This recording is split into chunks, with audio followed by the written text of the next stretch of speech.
It has been a tough winter for most of our nation, and particularly for us in South Carolina, a most unusual and cold one.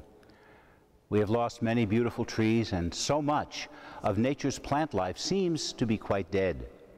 But once again, spring indicates that what appeared to be dead is now showing some strong indications of new life. Nature is once again coming alive.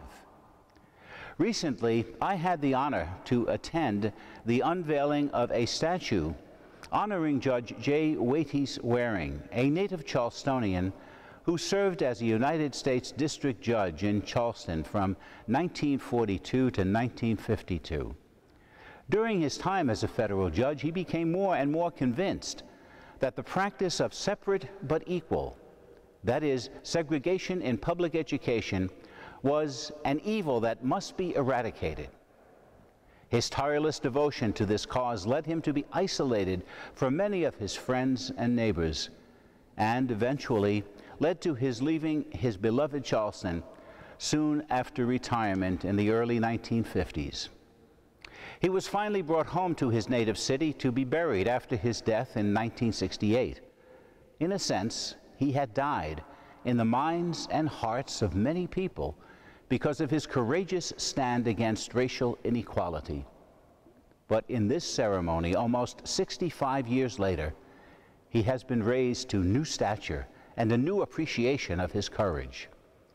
These two events, nature's rebirth and Judge Waring's life finally being recognized, occurring during this season of Lent, helped me to reflect on the influence of Easter for us in our own lives.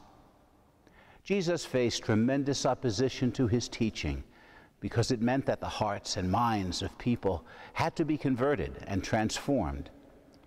There was a necessity for people to be open to God, breaking into their lives in ways that demanded change.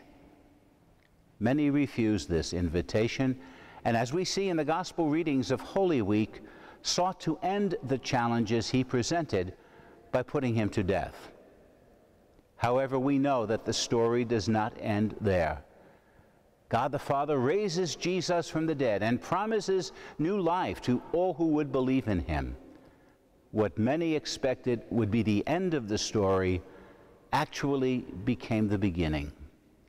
That new life continues to this day, and the Father is constantly willing to raise us out of seeming death in so many areas of our existence to a newness of life. As the Easter hymn so beautifully states, we who once were dead now live fully knowing Jesus as our head. Life is overflowing when he breaks the bread. That it is through Jesus Christ that death in all its forms is overcome. At Easter, we not only celebrate the great victory that Jesus has won for us in leading us into eternal life, but also we rejoice in the fact that every death we experience can be transformed into new beginnings, new life, new joy. What is required is faith and trust in the promises that Jesus offers and a commitment to live in and for him. May Easter blessings be yours in abundance. May every one of your family members experience the joy and the beauty that Jesus brings to all of us. A blessed Easter.